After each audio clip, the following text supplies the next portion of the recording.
Aplix, tontonannya anak kedokteran.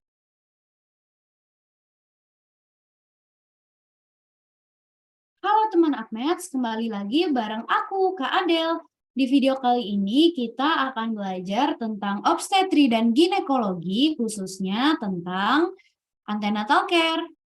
Nah, ini ada beberapa learning outcomes kita kali ini, yaitu teman Apmeds mampu mengetahui jadwal pemeriksaan antenatal care atau yang biasa disingkat ANC, dan juga mampu mengetahui jenis-jenis pemeriksaan pada kunjungan pertama ANC, mampu mengetahui pemeriksaan Leopold dan interpretasinya, mampu mengetahui suplementasi nutrisi pada ibu hamil saat ANC, dan terakhir mampu mengetahui suplementasi nutrisi pada ibu hamil saat ANC. Nah, pembahasan kita hari ini ada jadwal pemeriksaan ANC, komponen pemeriksaan ANC, pemeriksaan Leopold, suplementasi ANC, dan juga imunisasi ANC. Yang pertama nih, dulu sebelum yang terbaru, kunjungan ANC atau antenatal care itu ada beberapa kali nih, berdasarkan yang di tabel ini. Jadi, trimester 1 itu ada kunjungan pertama, trimester kedua ada kunjungan kedua, dan trimester ketiga itu ada kunjungan ketiga dan keempat. Jadi, khusus trimester ketiga ini ada 2 kali kunjungan ANC nih. Jadwalnya kapan? Nah, kunjungan pertama itu pada kurang dari 16 minggu. Kunjungan kedua mulai dari 24 sampai 28 minggu. Kunjungan ketiga 30 sampai 32 minggu, kemudian kunjungan keempat 36 sampai 38 minggu. Pada kunjungan pertama yang harus diperhatikan adalah memastikan ini beneran hamil apa enggak nih. Terus imunisasinya udah lengkap belum, termasuk imunisasi tetanus toksoid. Kemudian ibu hamil ini ada faktor resiko enggak kira-kira? Contoh, misal ada DM kah, hipertensi kah, jantung, atau penyakit-penyakit lainnya yang bisa menjadi pemberat saat kehamilan. Kemudian kunjungan kedua dan ketiga itu untuk menilai perkembangan dan mencari gejala atau kelainan. Misal hipertensi, preeklamsi, diabetes, dan seterusnya. Terakhir, kunjungan keempat itu untuk mencari kelainan letak dan persiapan kelahiran. Jadi dinilai nih kira-kira pantas per vagina atau emang ada penyulit yang mengharuskan ibu itu harus sesar atau SC. Untuk yang terbaru, kunjungan antenatal care itu menjadi 6 kali. Jadi pada trimester 1 itu jumlah kunjungannya ada 2 kali. Trimester kedua tetap 1 kali, dan trimester ketiga itu menjadi 3 kali, sehingga jika ditotal menjadi 6 kali antenatal care. Minggu pemeriksaannya itu sama ya, kalau trimester 1 kurang dari 16 minggu, trimester kedua 24 sampai 28 minggu, trimester ketiga 36 sampai 38 minggu. Jadi yang terbaru adalah yang 6 kali ya teman Apmeds. Nah, jangan lupa juga setelah melahirkan, kita kan pasti ada masa nifas ya kalau ibu hamil. Jadi ada juga yang namanya kunjungan masa nifas. Itu sebanyak 4 kali. Nah, ingat nih, masa nifas itu 42 hari pasca persalinan. Jadi, kunjungannya ada 4 kali. Kunjungan pertama itu postpartum 6-48 jam. Kemudian kunjungan kedua itu 3-7 hari postpartum. Kunjungan ketiga 8-28 hari postpartum. Dan yang terakhir 29-42 hari postpartum. Nah, pemeriksaan ANC itu terdiri apa aja sih? Dia harus lengkap nih. Ada 12 pemeriksaan dalam ANC atau 12 T. Kita lihat ya, T-nya ada apa aja? Tinggi badan, timbang, tensi, TFU, tetanus toksoid imunisasi, tablet FE, tes laboratorium, presentasi, denyut, status gizi, tata laksana, dan juga temu wicara. Jangan lupa, kita setelah memeriksa 12 pemeriksaan ini, kita harus KIE. Hasil pemeriksaannya apa? Tafsiran persalinannya gimana? Tata laksana selanjutnya apa nih? Harus cek darah lengkap, tes urin, USG, dan lain-lain, dan juga menjadwalkan kunjungan selanjutnya. Dan kalau sudah mendekati hari kehamilan atau trimester 3, kita lihat tanda-tanda. Kita KIE tanda-tanda infartu. Nah, pada pemeriksaan kunjungan pertama, itu kita wajib melengkapi riwayat medis. Mulai dari identitas, riwayat kehamilan, riwayat mens, riwayat kontrasepsi, riwayat obstetri yang lalu. Nah, makanya penting buat kita untuk mengetahui status obstetri yang dibahas di video sebelumnya, yang terdiri dari G, P, dan A. Kemudian kita harus tahu juga riwayat penyakit medisnya, riwayat sosial dan ekonominya juga. Tidak hanya itu, kita juga harus melengkapi pemeriksaan fisik umum, tanda-tanda vital, berat badan, tinggi badan, lingkar lengan, dan juga status generalis. Selanjutnya, kita harus melengkapi pemeriksaan fisik obstetri, mulai dari inspeksi, palpasi, kalau semisal lebih dari 20 minggu kita lakukan Leopold, dan juga auskultasi, denyut jantung janin nih, normal apa atau jangan-jangan ada gawat janin. Nah, kita lihat TFU-nya, tinggi fundus uteri, terus kita lihat vulva atau perineumnya, dan juga lakukan VT atau pemeriksaan dalam. Terakhir, kita harus melengkapi pemeriksaan penunjang, mulai dari kadar Hb, ABO, resus, tes HIV, rapid test malaria, USG, dan juga laboratorium tambahan yang kira-kira dibutuhkan.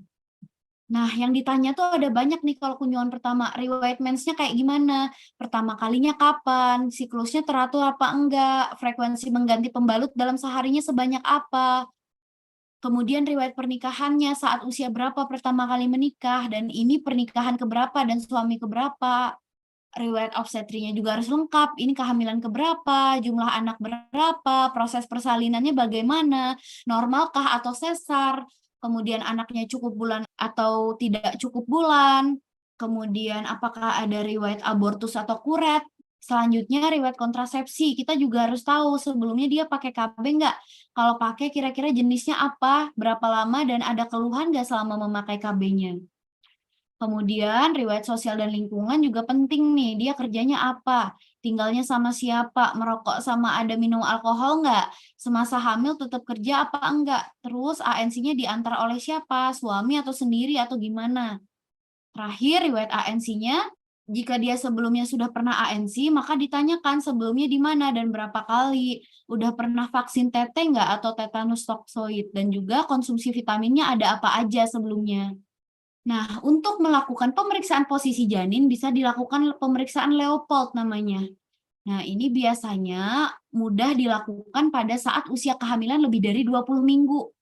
Nah, Leopold 1 itu bisa mulai dari trimester 1 nih, menentukan TFU dan juga bagian janin di bagian fundus, kira-kira kepala apa bokong. Kemudian Leopold 2 bisa mulai diperiksa pada trimester 2 itu untuk menentukan bagian janin pada sisi kanan dan kiri. Jangan-jangan kepalanya di sebelah kanan atau sebelah kiri. Atau yang kanan itu punggung atau tangan atau ekstremitas.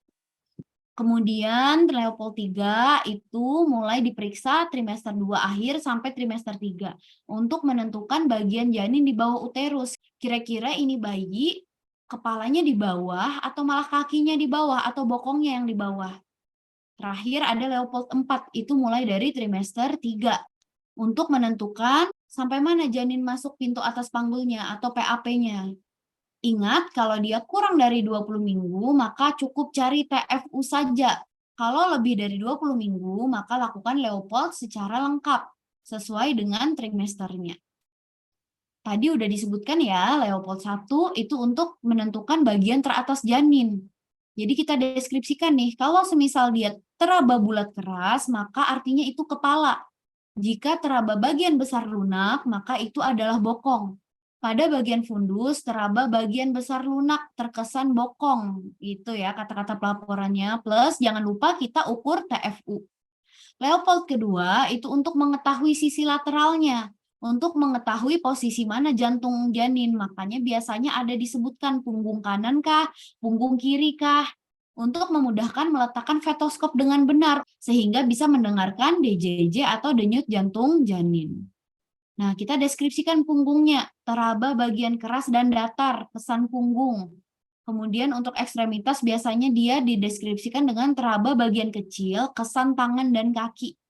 Jangan lupa kalau sudah tahu dia punggung kanan atau punggung kiri, kita lakukan auskultasi DJJ sambil pegang nadi ibu untuk mengetahui apakah itu betul DJJ, bukan dari denyut jantung ibu.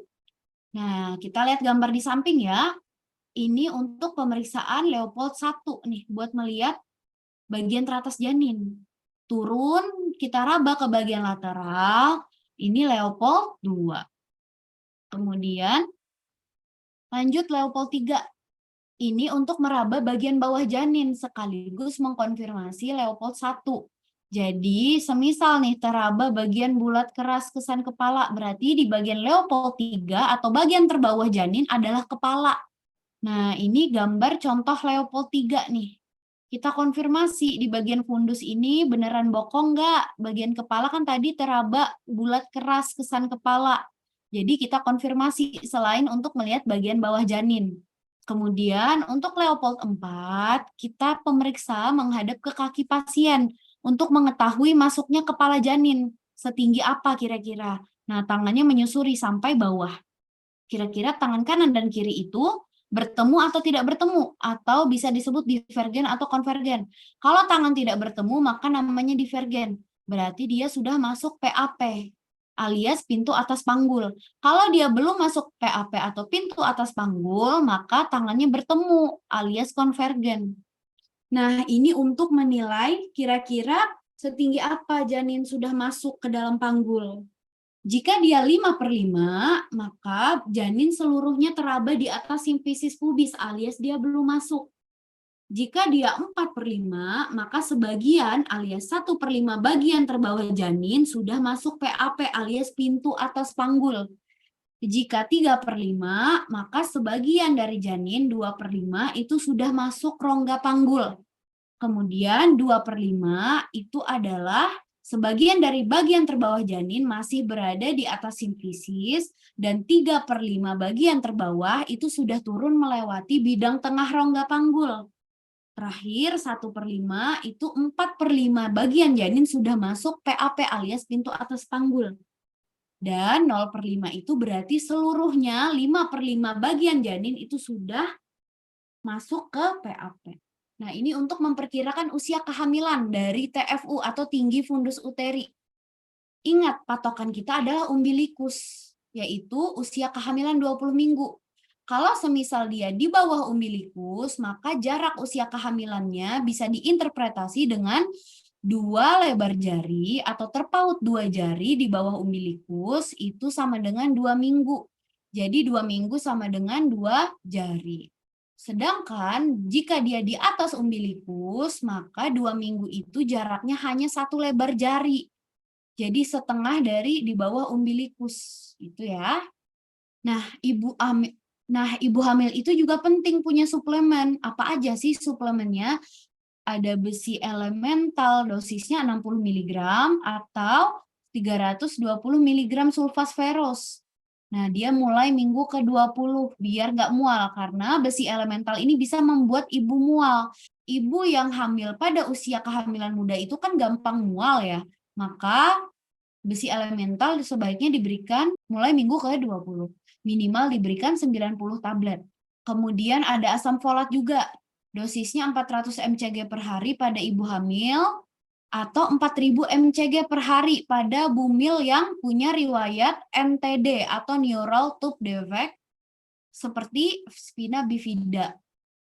Atau kita curiga janinnya ada NTD juga nih pada kehamilan ini. Kita berikan asam folatnya 4000 mcg per hari.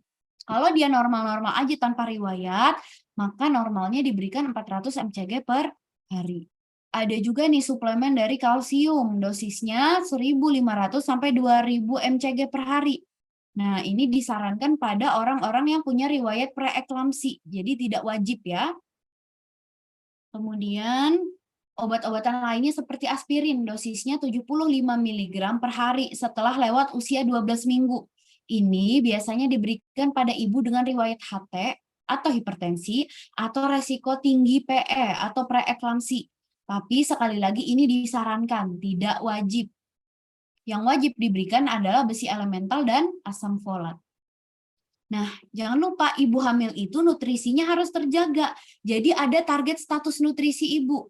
Nah, peningkatan berat badan ibu itu dipantau. Jadi biasanya BMI atau IMT normal minimal itu naik 8 kilo atau 1 kilogram per bulan. Nah, pada ibu yang obesitas alias BMI atau IMT-nya 25 atau bahkan sampai lebih dari 30, itu tidak boleh naik lebih dari 7 kilo, alias harus kurang dari 7 kilogram. Pada ibu hamil yang underweight atau lila kurang dari 23,5, target naiknya itu sampai dengan 18 kilogram. Dibagi menjadi trimester 1 diharapkan naik 1,5 sampai 2 kilogram, kemudian trimester 2 naik 4,5 sampai 6,5 kilogram, dan juga trimester 3 diharapkan naik 6,5 sampai 9,5 kilogram. Ini juga nggak kalah penting nih teman Upmates. Ibu hamil itu penting banget buat diketahui riwayat imunisasi TT-nya. TT itu apa? Tetanus toksoid. Nah, dosisnya TT ini 0,5 ml intramuskular di bagian lengan atas. Nah, kita harus tahu kira-kira dia udah berapa kali vaksin TT sih. Kalau semisal dia sudah pernah 1 kali, maka dia lanjut ke vaksin kedua, TT kedua. Dia 4 minggu setelah TT pertama pada kehamilan. Kalau dia udah pernah 2 kali, maka lanjut ke TT 3. Nah, dia biasanya 6 bulan setelah TT 2. Kemudian kalau sudah pernah 3 kali, maka lanjut ke TT 4. Jaraknya 1 tahun setelah TT 3. Kalau sudah pernah 4 kali, maka lanjut ke TT 5. Dia jaraknya juga 1 tahun setelah TT 4. Kalau ibu hamilnya sudah pernah 5 kali, maka dia tidak perlu diberikan TT sama sekali. Jangan lupa, kalau imunisasi TT-nya lengkap, tapi dosis terakhirnya lebih dari 10 tahun, maka perlu diberikan booster pada usia 27 sampai 36 minggu. Jika dosis terakhirnya kurang dari 10 tahun, maka tidak perlu diberikan booster. Nah, ini pemberian TT1 itu saat kunjungan pertama, kalau semisal belum sama sekali nih, alias sedini mungkin pada kehamilan. Kemudian TT2-nya itu diberikan 4 minggu setelah TT1 pada kehamilan juga.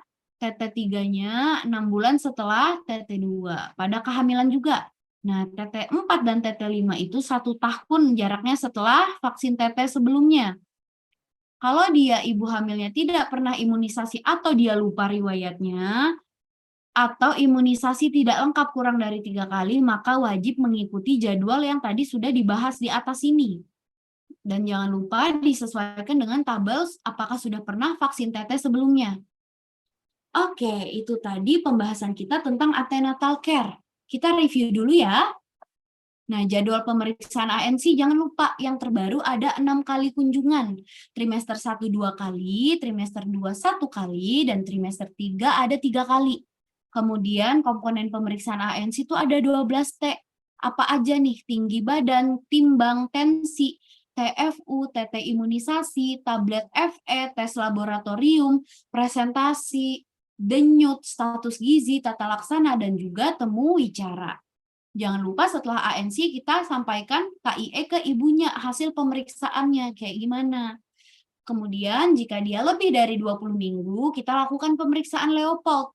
Jangan lupa Leopold 1 itu untuk menentukan batas teratas janin. Leopold 2 untuk mengetahui sisi lateralnya. Leopold 3 untuk meraba bagian bawah janin dan mengkonfirmasi Leopold 1. Dan terakhir ada Leopold 4 untuk mengetahui masuknya kepala janin ke PAP atau pintu atas panggul. Suplemen ibu hamil jangan lupa juga. Ada besi elemental atau Fe, ada asam folat, kalsium, dan obat-obatan simptomatis jika perlu. Jangan lupa juga imunisasi ibu hamil, imunisasi vaksin TT. Oke, materi kita sudah selesai. Kita lanjutkan di video berikutnya ya. Sampai jumpa teman Upmates. Bye-bye. Uplix, tontonannya anak kedokteran.